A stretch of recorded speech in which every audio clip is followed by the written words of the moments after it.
शिवोहम।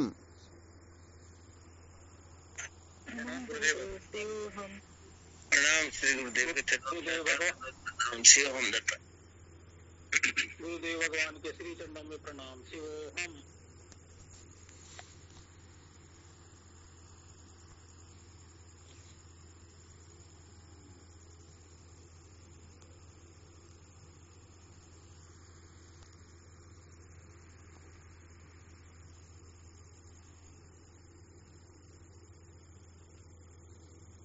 क्या विषय चल रहा था अपना?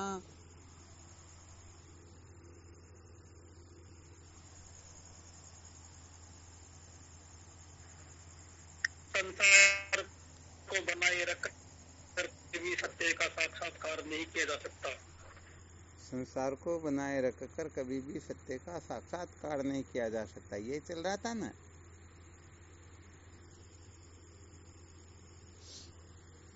कल क्या सुनाया था इसके अंतर्गत?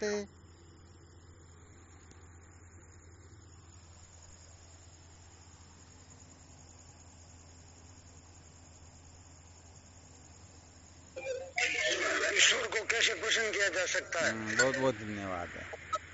अर्थात ईश्वर की प्रसन्नता के बिना अंतःकरण के मल विक्षेप दोषों की निवृत्ति होती ही नहीं और न तत्व जिज्ञासा जागृत होती है। तो जब तक अंतःकरण शुद्ध नहीं होता है, क्योंकि शुद्ध अंतःकरण में ही आत्मा तत्व का प्रतिबिंबन होता है। यदि अंतःकरण शुद्ध नहीं है तो यथार्थ बोध वास्तव में होने वाला नहीं है ना। तो यहाँ पर अंतःकरण शुद्धि की अपेक्षा होती है, तो अंतःकरण की शुद्धि में मुख्य रोल होता है ईश्वर का। अर्थात ईश्वर की प्रसन्नता से ही अंतःकरण शुद्ध होता है। तो अपना विषय चल रहा था, अनादिकाल से हम ईश्वर की प्रसन्नता के लिए अनेक प्रकार से जप तप तीर्थ व्रत पूजा पाठ आदि साधन भजन अनादिकाल से करते हुए आ रहे हैं, फिर भी अभी तक ईश्वर की प्रसन्नता नहीं हुई। इससे सिद्ध होता है कि कहीं न कहीं पर गड़बड़ निश्चित रूप से है। जैसे मोटर भी चला रखी और पानी खेत में नहीं पहुंच रहा है, इसका मतलब बीच में कहीं न कहीं गड़बड़ है ना।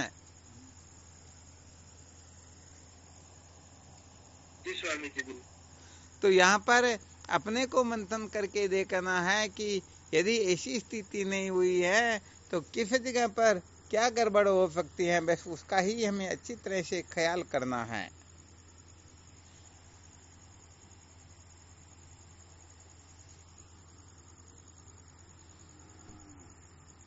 वैसे कल इन सूत्रों के ऊपर विवेचना हुई थी, फिर भी आज थोड़ी बहुत और करते हैं, क्या कारण हो सकता है।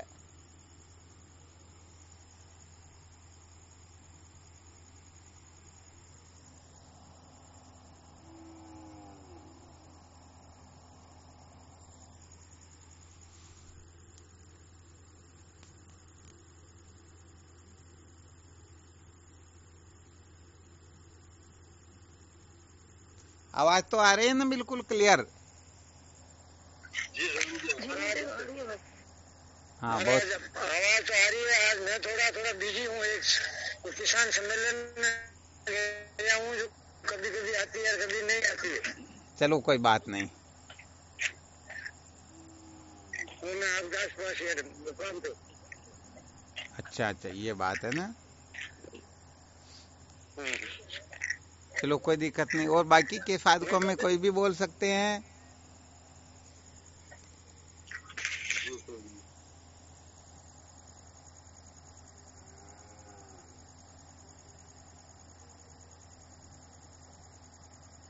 इसका मतलब आज चिंतन मनन नहीं किया।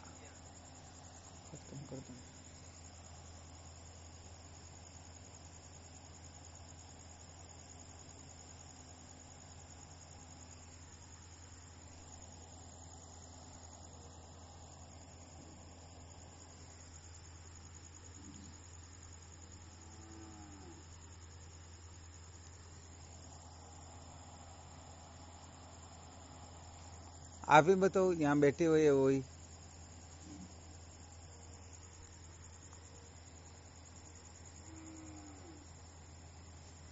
कल जो सूत्र बताए थे उससे हट करके बताना है। ऐसा क्या कारण हो सकता है कि हम सब कुछ कर रहे हैं फिर भी ईश्वर की प्रसन्नता को प्राप्त नहीं कर पा रहे हैं? इसका मतलब कुछ न कुछ गड़बड़ निश्चित रूप से है। वह क्या हो सकती है?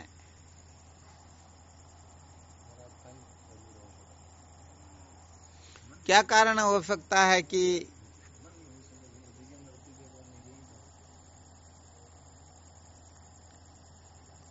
कल क्या चर्चा की, थोड़ा इसी का चिंतन मनन कर लेते ताकि फिर विषय अच्छी तरह से क्लियर हो जाएगा, ध्यान में आ जाएगा।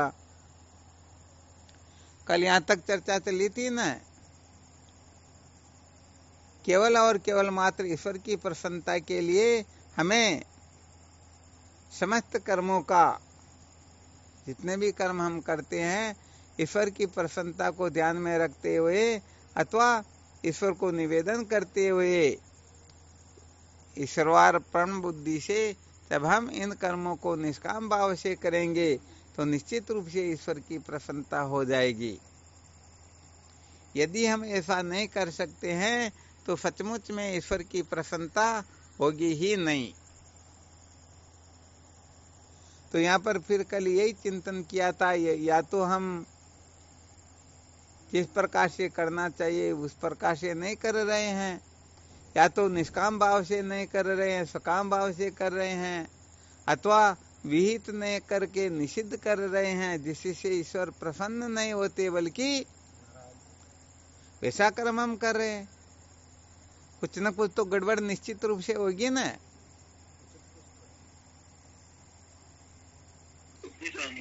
तो कहने का मतलब यहाँ सब कुछ ठीक चल रहा है फिर भी ईश्वर की प्रसन्नता को प्राप्त नहीं हो सक रहे हैं, तो इसका क्या कारण हो सकता है?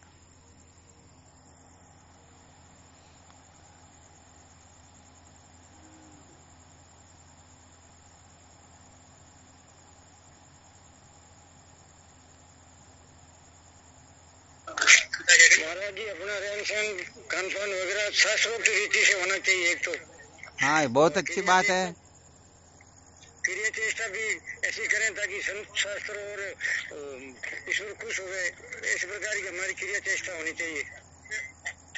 अच्छा, ये बात है ना।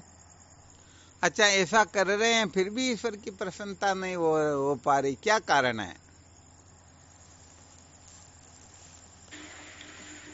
प्रणाम गुरुदेव। हाँ शिवम, बोलो। गुरुदेव, हमारा संसार को बनाए रखकर कर रहे हैं, हमारा संसार का काम हो जाए अरे परमात्मा का। अच्छा अच्छा, बहुत बहुत धन्यवाद, बहुत अच्छा सूत्र बताया। हम संसार को भी राजी रखना चाह रहे हैं और ईश्वर की प्रसन्नता का भी ख्याल रख रहे हैं ना। अर्थात संसार को भी राजी रखना चाहते हैं और ईश्वर को भी प्रसन्न करना चाहते हैं, यही कहना चाह रहे हैं ना। जी हाँ, बहुत बहुत धन्यवाद। ये तो सचमुच में बहुत बड़ा गड़बड़ घोटाला है। यदि कोई संसार को राजी रखने की चाह रख करके फिर ईश्वर की प्रसन्नता चाहेगा तो वह कभी भी प्राप्त नहीं कर सकेगा, क्योंकि यहाँ पर जगत के और जगदीश के हाँ ये विरोधी स्वभाव वाले होते हैं। जगत नाशवान है या नहीं, परमात्मा अविनाशी है या नहीं। तो जैसे जगत के और परमात्मा के अर्थात जगत की प्रसन्नता का ख्याल रख करके ईश्वर को प्रसन्न नहीं किया जा सकता है और ईश्वर को महत्व दे करके जगत को राजी नहीं किया जा सकता है। कोई एक दिन, 2 दिन, 3 दिन के लिए संतों का संग कर ले, सत्संग में चला जाए तो संसार के लोग उसे ऐसे ही मार देते हैं। मार देते या नहीं मार देते? हाँ, कोई एक दिन भी छोड़ करके जाकर के देख सकता है कि संसार वाले उसके साथ क्या सलूक करेंगे। है ना बड़ा खतरनाक काम। जी स्वामी। हाँ, तो बताओ, हम संसार को राजी रख करके ईश्वर को प्रसन्न कर सकते हैं क्या? कभी नहीं। यहाँ पर तो होता है क्या है कि ये बिल्कुल 100% सत्य बात होती है।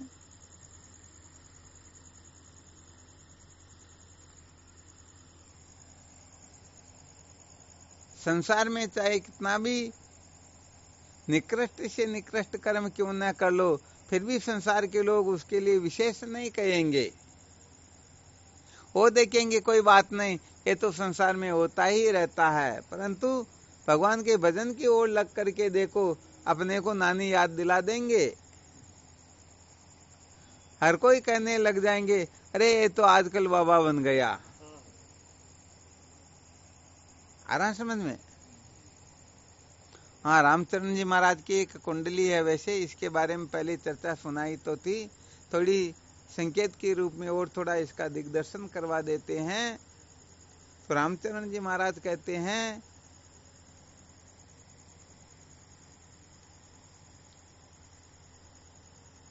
ध्यान में आ रहा है क्या कुंडली? चुगल जुआरी मस्करा, ध्यान रखना अच्छी तरह से।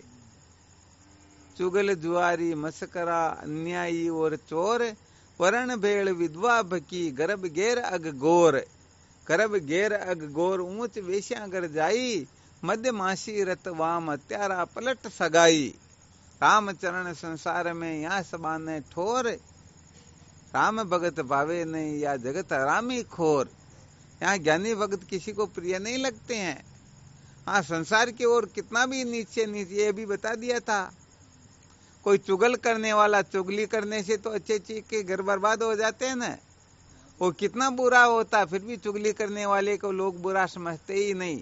जुआ खेलने वाले को, मस्करियां करने वाले को, अन्याय करने वाले को, चोर को, बताओ अच्छा काम करते हैं क्या ये? वरण बेड़ विधवा भकी गर्भ घेर अग गोर, अर्थात भ्रूण हत्या करने वाले, विधवा को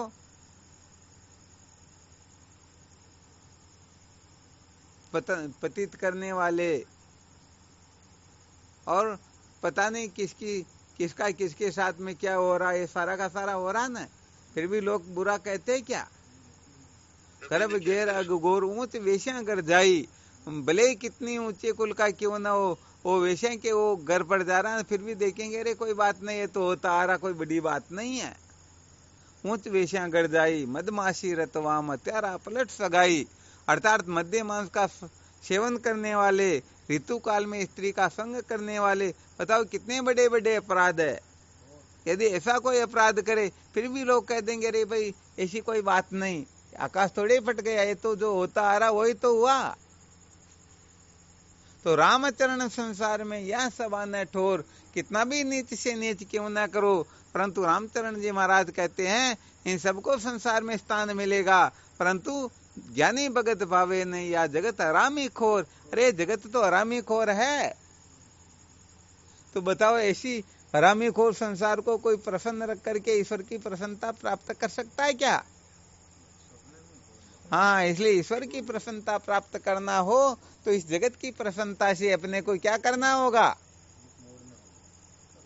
हाँ, इसीलिए जगत को राजी रख करके कभी भी परमात्मा की प्राप्ति नहीं की जा सकती है। ये बात बहुत अच्छी तरह से समझ लेना चाहिए।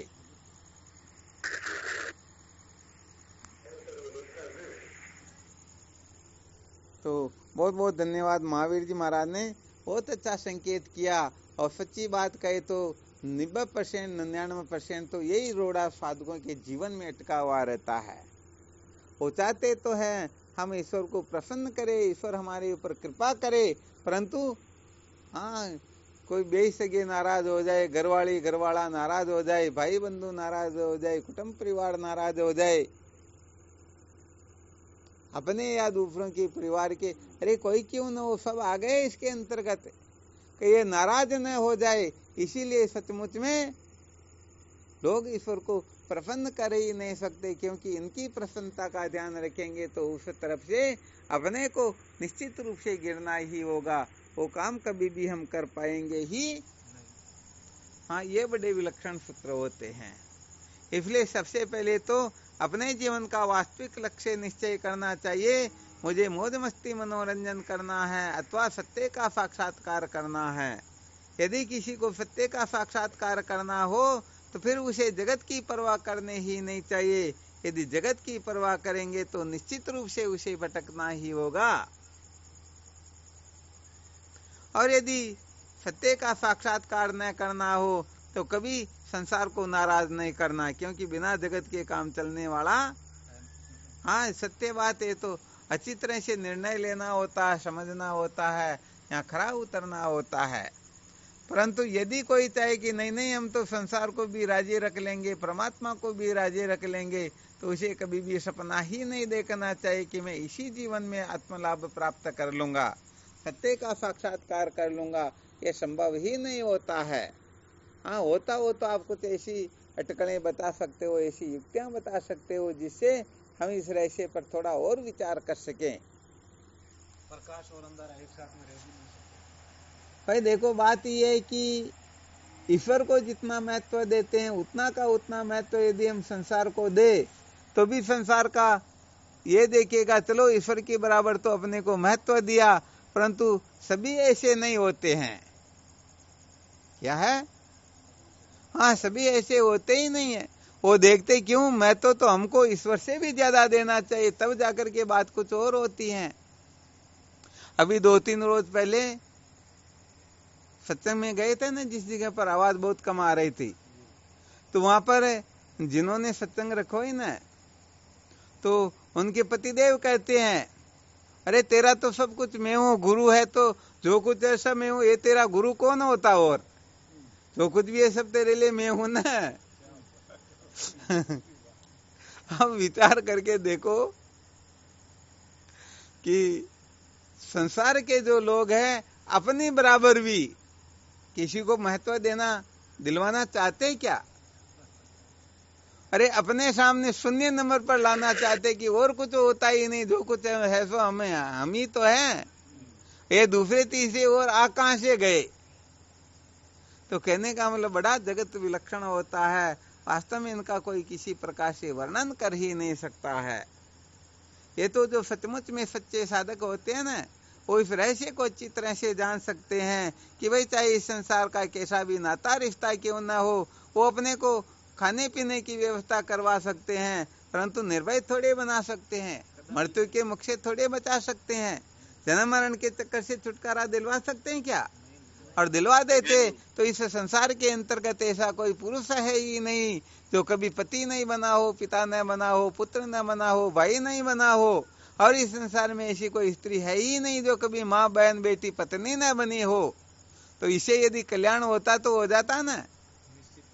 तो भाई ये बड़ा विलक्षण संसार होता है, इसलिए यहाँ बहुत अधिक मंथन करना होता है। यदि संसार से कुछ चाहना है, संसार से यदि चाहते कि नहीं नहीं हमारे को ये मिलना चाहिए, तो सच्ची बात यह है कि बड़ा गड़बड़ घोटाला हो जाएगा, फायदा वास्तव में मिलने वाला। हाँ इसलिए बहुत अच्छी तरह से समझना होता है, वरना ये जीव जो है बेचारे ऐसे ही तो ठगे जाते हैं, वो न इधर के रहते न उधर के रहते हैं, इतो नष्ट है ततो भ्रष्ट है, दोनों तरफ से नष्ट भ्रष्ट हो जाते हैं।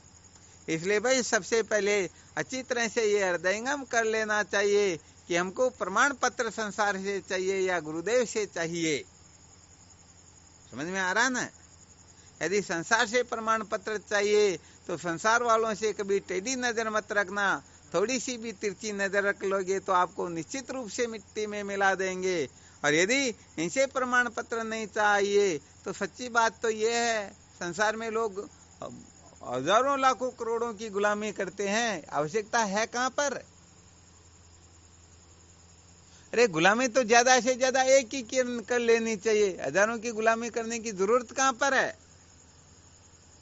परंतु एक प्रकार का ये बन गया ना सिलसिला, तो मौज मस्ती मनोरंजन का मान बढ़ाई का बन गया। वरना जैसे शादी करते तो क्या चाहिए, एक दूल्हा चाहिए, एक दुल्हन चाहिए, तीसरा कौन चाहिए? भले पंडित की आवश्यकता हो सकती, परंतु यहाँ पर तो लंबी चौड़ी बारात खड़ी कर लेते हैं ना। तो कुल मिलाकर के पता नहीं कितनों को राजी करना चाहते हैं। एक को राजी करना हो तो फिर भी बात अलग होती, परंतु पूरे संसार को राजी रखने के चक्कर में पड़ करके सत्य का साक्षात्कार किया जा सकता ही नहीं। तो ये तो बड़ा खतरनाक फॉर्मूला हो गया। इस फॉर्मूले को तो बहुत अच्छी तरह से मंथन करना चाहिए, हृदयंगम करना चाहिए, सचमुच में गड़बड़ कहाँ पर हो रही है, अच्छी तरह से इसका अवलोकन करते रहना चाहिए।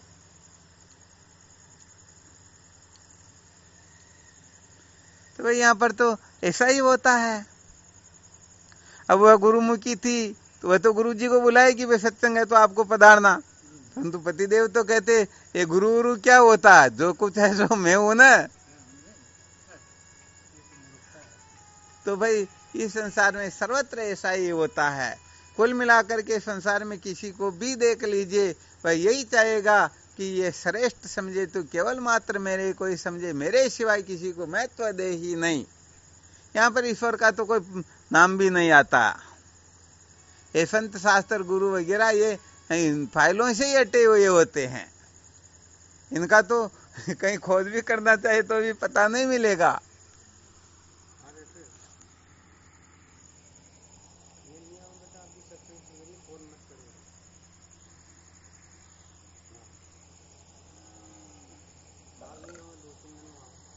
ये विशेष बात है ना। समझ में आ गया ना। हाँ, यहाँ पर तो संसार वालों से थोड़ा सा टेढ़ा होकर के देख लो, वो तुरंत अपनी असलियत बता देंगे और ज्यादा टाइम लगता ही नहीं। हाथियों हाथ जो भी है वो समझा देंगे कि भाई बात ये होती है।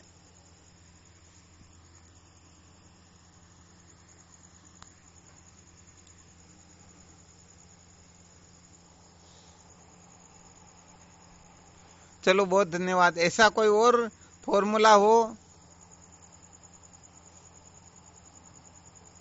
कोई भी साधक बता सकते हैं कि ईश्वर की प्रसन्नता में और क्या बाधा खड़ी हो सकती है। वास्तव में ईश्वर की प्रसन्नता हम पूर्ण रूप से प्राप्त क्यों नहीं कर पा रहे हैं। इस सूत्र को तो बहुत अच्छी तरह से अपने दिमाग में फिट कर ही लेना है। और वैसे देखा जाए तो संसार को राजी रखने के चक्कर में वही पड़ेगा तो सचमुच में संसार को सत्य समझता हो, प्रिय समझता हो, रमणीय समझता हो, तो ये सोचता है कि इस संसार को बनाए रख करके ही मैं इस भव सागर से पार हो जाऊंगा, सत्य का साक्षात्कार कर लूंगा, जो करना वो कर लूंगा। अर्थात मानव जीवन जिस चरम परम अंतिम लक्ष्य के लिए मिला हुआ है वो मैं ऐसे ही प्राप्त कर लूंगा। ऐसे लोग ही संसार को महत्व देते हैं। अथवा ऐसा समझना चाहिए जो अपने को दे मात्र ही समझते हैं, तो संसार को महत्व देंगे या नहीं देंगे? पूर्ण रूप से देंगे वो तो महत्व, क्योंकि फिर संसार का ही तो अंश है। अपने को यदि कोई जिज्ञासु समझता है तो वह फिर ईश्वर को महत्व देगा, संत शास्त्रों को महत्व देगा, सत्संग को महत्व देगा, धर्म कर्म आदि को महत्व देगा।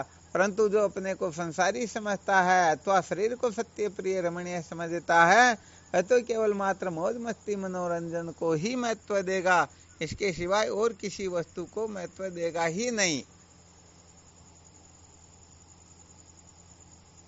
हाँ, और भी कोई कारण बता सकते हैं जिस कारण से ईश्वर की प्रसन्नता में बाधा आ जाती हो?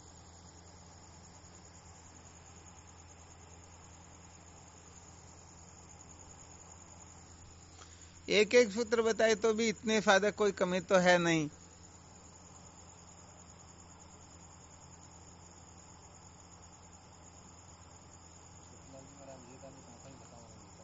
हाँ, कुछ न कुछ सोचो और फिर बताओ।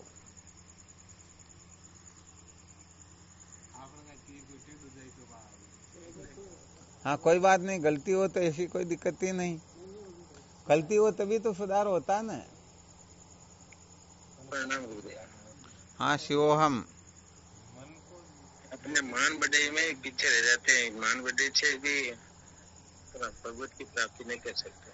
अच्छा, मान बढ़ाई में पीछे रह जाते हैं ना। हाँ, मान बढ़ाई में रह जाते हैं तो भगवत की प्राप्ति में पीछे रह जाते हैं। हाँ, बहुत बहुत धन्यवाद। आज तो गोविंद जी का भी प्रमोशन हो गया भाई, बहुत अच्छी बात है। जो मान बढ़ाई के चक्कर में पड़े होते हैं वो कभी भी ईश्वर को प्रसन्न कर सकते ही नहीं। हाँ, ये तो सत्य बात। मान बढ़ाई के लिए तो लोग पता नहीं क्या क्या कर देते हैं, कहाँ तक कहा जाए अपने घर को भी तूड़ी लगा देते हैं मान बढ़ाई के लिए। तो तो इस संसार के अंतर्गत मान बढ़ाई में उलझा हुआ जीव तो 24 घंटे वो दुखी ही रहता है। हाँ, ये बात बहुत बहुत धन्यवाद, बहुत अच्छा सूत्र बताया महाराज जी। मान बढ़े के लिए क्या ना पंचम तजना सहज है, सहज क्रिया का नहीं मान बढ़े ईर्ष्या दुर्लभ तजना। ये क्या बात है, बहुत बहुत धन्यवाद है। कंचन तजना सहज है, सहज त्रिया का ने मान बढ़ाई ईर्ष्या दुर्लभ तजना। ये तो भाई खतरनाक तो ये होती है ना, मान बढ़ाई के लिए ही तो हम संसार के जीवन भर गुलाम बने रह जाते हैं। और मान बढ़ाई यदि निकल जाए तो फिर संसार में किसकी परवाह करे।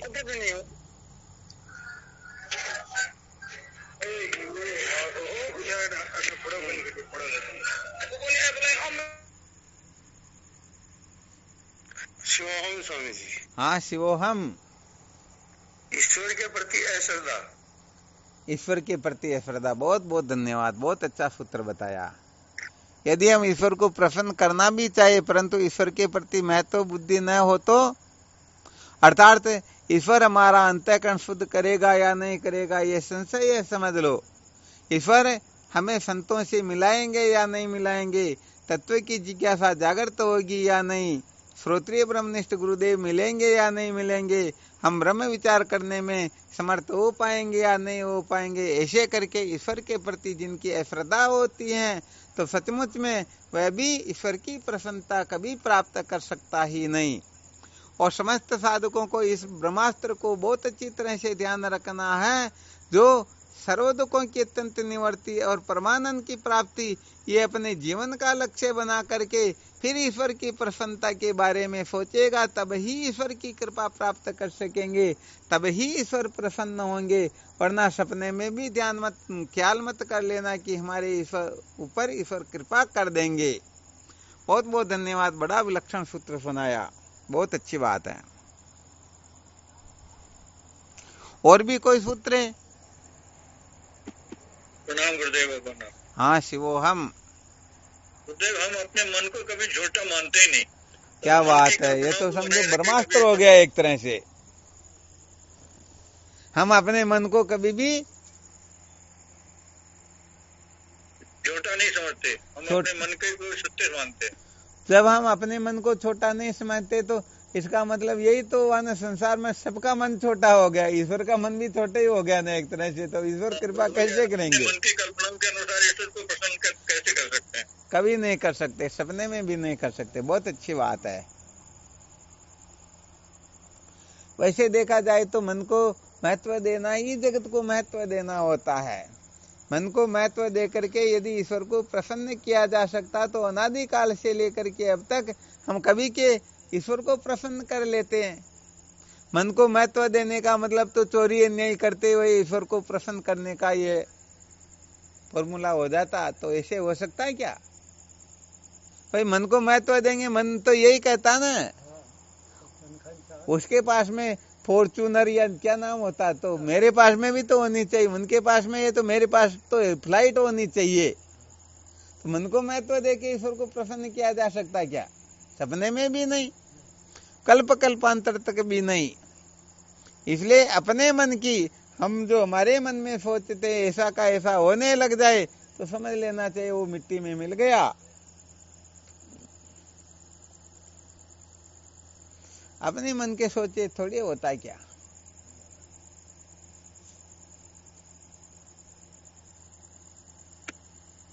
बहुत अच्छी बात है। और भी कोई सूत्र बता सकते हैं? प्रणाम गुरुदेव। हाँ, शिवोहम। गुरुदेव अपने कहते हैं कि प्राणी मात्र में हरि रूप है। हाँ, और फिर अपने राग और द्वेष रखते हैं, तो कैसे अपने ईश्वर को प्रसन्न कर सकते हैं? हाँ, बहुत बहुत धन्यवाद है। ये सूत्र तो और ज्यादा विलक्षण हो गया। अर्थात ईश्वर सर्वभूतानां हृदये अर्जुन तिष्ठति, भगवान ऐसा कहते हैं। और ईशावास्य उपनिषद अंतर्गत तो ईशावास्यम इदम सर्वम यत किंच जगत्याम जगत है। अर्थात ये समस्त विश्व ईश्वर से ही आच्छादित है, ईश्वर का ही स्वरूप है। अब हम कहने का मतलब इस प्रकार से ईश्वर को महत्व दे करके फिर ईश्वर को प्रसन्न नहीं करना चाहते हैं, किसी से राग करते हैं, किसी से द्वेष करते हैं, तो एक के हृदय में बैठे हुए ईश्वर को तो हम प्रसन्न कर रहे हैं और एक को राजी रखने का प्रयास कर रहे हैं। क्या सचमुच में ईश्वर की प्रसन्नता हो सकती क्या? यहाँ पर तो यहाँ तक कहा गया है कि सबके गट में साईं रमता, कटुक वचन मत बोल रे। अरे जीव मात्र के हृदय में ईश्वर की स्थापना है, ईश्वर का निवास है। अब यदि हम कुछ भी उठपटांग बोल रहे हैं, जैसे कोई व्यक्ति किसी के घर जाता है और वह चाहता है कि मैं इस स्त्री के हाथ से गुलाब जामुन या हलवा बनवा करके खाऊं, परंतु वह क्या करता है, उस स्त्री के सामने उनके बच्चे को थप्पड़ लगाता, धक्का मुक्की करता है, रुलाता, पता नहीं क्या क्या करता। तो बताओ, वो चाहे उनका कितना भी प्रिय क्यों ना हो, उनके बच्चे के हाथ लगा के तो देखे ना, वो सातवें आसमान के तारे याद दिला देती। और ज्यादा तो कौन, उनके पति भी क्यों ना हो, बोले माता पिता भी कोई क्यों ना हो, तो गुलाब जामुन हलवा खाना चाहिए और उनके बच्चे से छेड़खानी, ये हो सकता है क्या? तो हाँ, क्या बात करते हो। तो ये सारा विश्व ईश्वर का स्वरूप है। अब कहने का मतलब ईश्वर के स्वरूप से तो कोई द्वेष करे, कोई राग करे, कोई कुछ करे, कोई कुछ करे, और फिर चाहे कि ईश्वर मेरे ऊपर कृपा करे, कृपा हो सकती क्या? बहुत बहुत धन्यवाद। बनवारी जी महाराज ने भी बताया, बड़ा फॉर्मूला गजब का, और ये वजनदार भी है।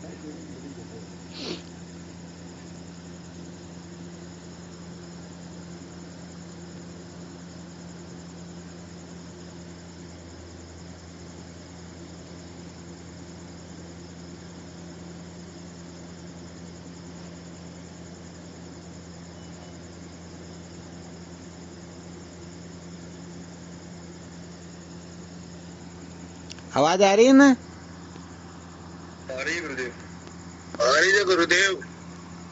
चलो, बहुत बहुत अच्छी बात है।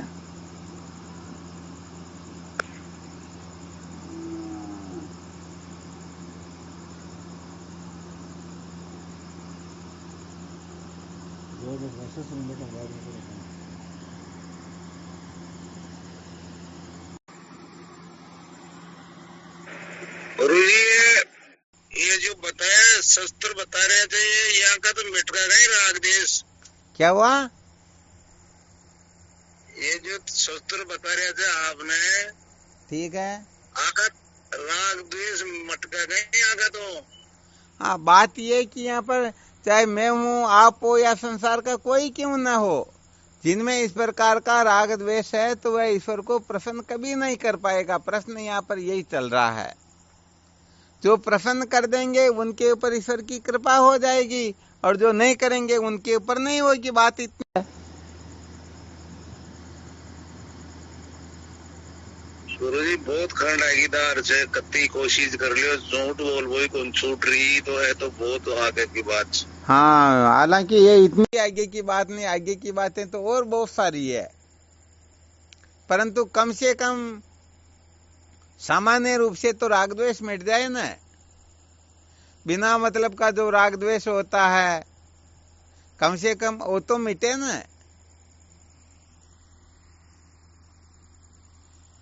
गुरुजी मैं एक प्रण करियो भाई, 1 घंटो आपने झूठ कौन बोलनी।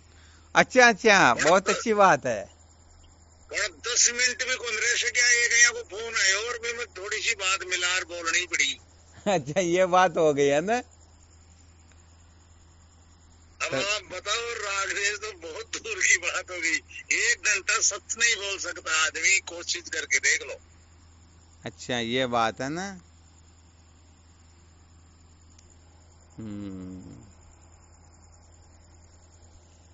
बड़ी घाटी कठिन, इसीलिए तो मनुष्याणाम सहस्रेषु कच्चिद तति सिद्धये तथामपि सिद्धानाम कच्चिन माम वेति तत्वतः। 7वें अध्याय में भगवान कहते हैं ना, 3रे श्लोक में, तो ये घाटी सचमुच में बड़ी कठिन है, बड़ी खतरनाक है। परंतु जो सचमुच में सत्य का साक्षात्कार करना चाहता है, जो समस्त विश्व को त्यागने की सामर्थ्य रखता है, उनके लिए राग द्वेष कौन से खेत की मूली है, कोई बड़ी बात थोड़ी है। बिल्कुल सत्य बात है सर। जो सत्य को नहीं जान, कहने का मतलब जैसे आपके पास में कोई नौकरी करने के लिए किसी काम के लिए आता और आप उनको कुछ शर्तें बताते हो, भाई तुझे देख ये करना होगा, ऐसा करना होगा, वैसा करना होगा, तो उसे यदि काम नहीं करना तो नाटक ही तो करेगा न। जी गुरुदेव। और काम करना हो तो उनसे चाहे ये काम करो, चाहे वो, उसे तो ड्यूटी करनी है न, कैसा भी काम बताओ सब काम करेगा। परंतु वह तो कहते, जैसे हमारे सहजानंद जी कहते, मैं तो ईंट के सिवाय पत्थर के हाथ ही नहीं लगाऊंगा। अरे भाई मिस्त्री है तो ईंट चुनाओ चाहे पत्थर चुनाओ न, बात एक ही है वो तो। तो काम करना नहीं होता तब क्या होती, गड़बड़ होती कि हम तो ये नहीं करेंगे, ये करेंगे।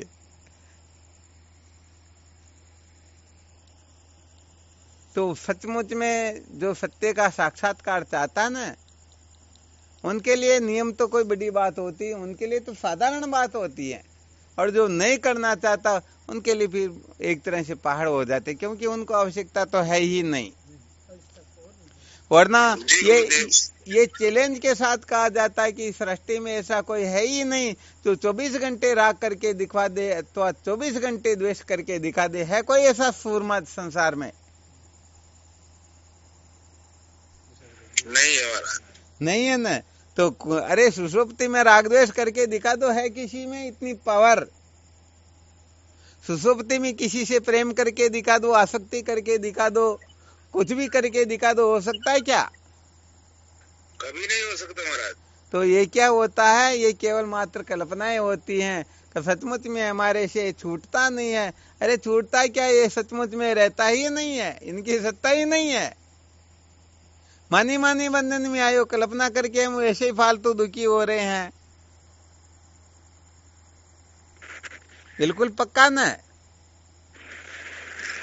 बिल्कुल पक्का है महाराज। हाँ, बस इसलिए कमजोर नहीं होना चाहिए कि हमसे नहीं हो सकता। अरे हमसे नहीं होगा तो क्या जानवरों से होगा क्या?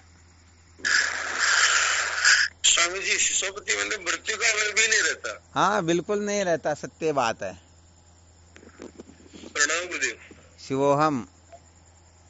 गुरुदेव मेरा तो खुद बता रहा हूँ, जैसे मैं मेरे परिवार पे ही लेके चलता हूँ। ठीक है। तो पिताजी वापस मेरी माला फेरते हैं जब से दोनों भाई। ठीक है। मेरे को आप हरि को रटना चाहते हो, उनके सामने कह देता हूँ मैं।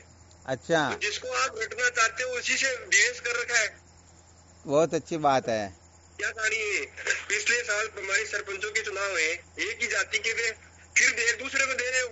मैं गया, मैं तो देना ही नहीं मुझे। ठीक है। किसी से मैं गांव में किसी को मैं किसी से रात दे दूंगा किसी को वोट। ठीक है।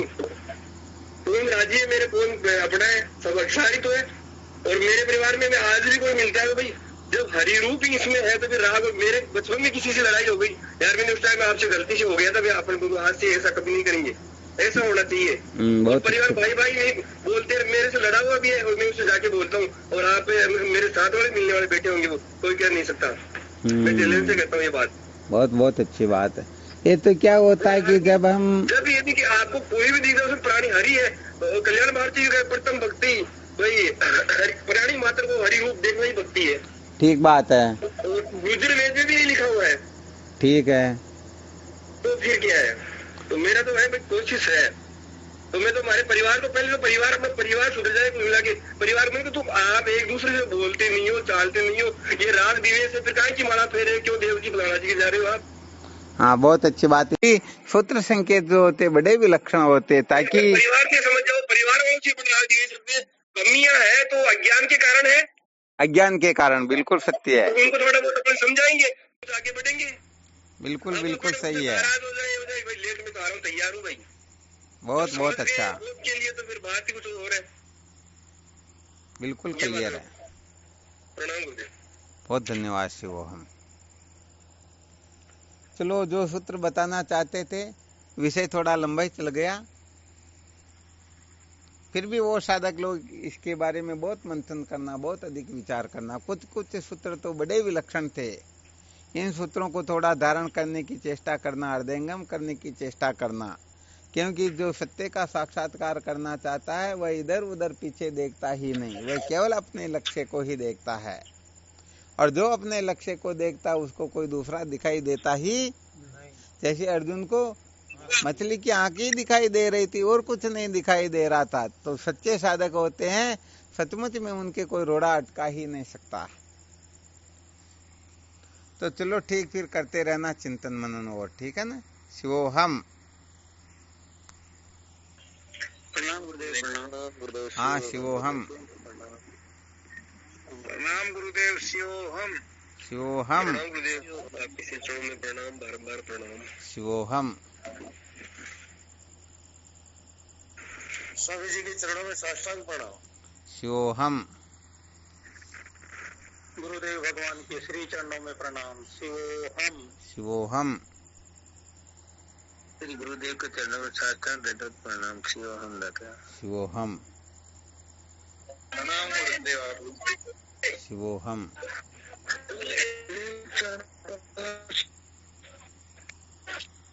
प्रणाम स्वामी जी, कोटि कोटि प्रणाम। शिवोहम। हाँ शिवोहम। प्रणाम स्वामी जी, आपके श्री चरण में कोटि कोटि प्रणाम। शिवोहम। शिवोहम। प्रणाम गुरुदेव, आपके श्री चरणों में कोटि कोटि शिवोहम। प्रणाम गुरुदेव। शिवोहम। शिवोहम।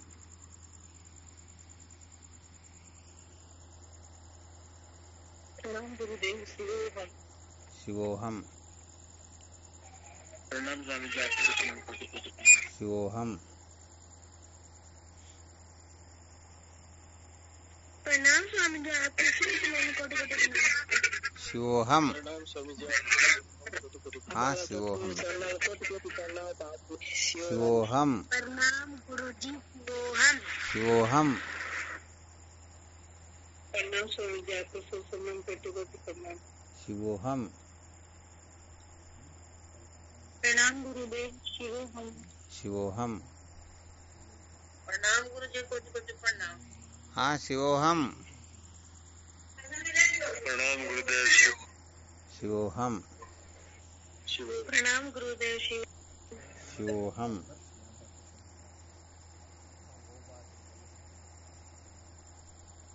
कोटि कोटि प्रणाम।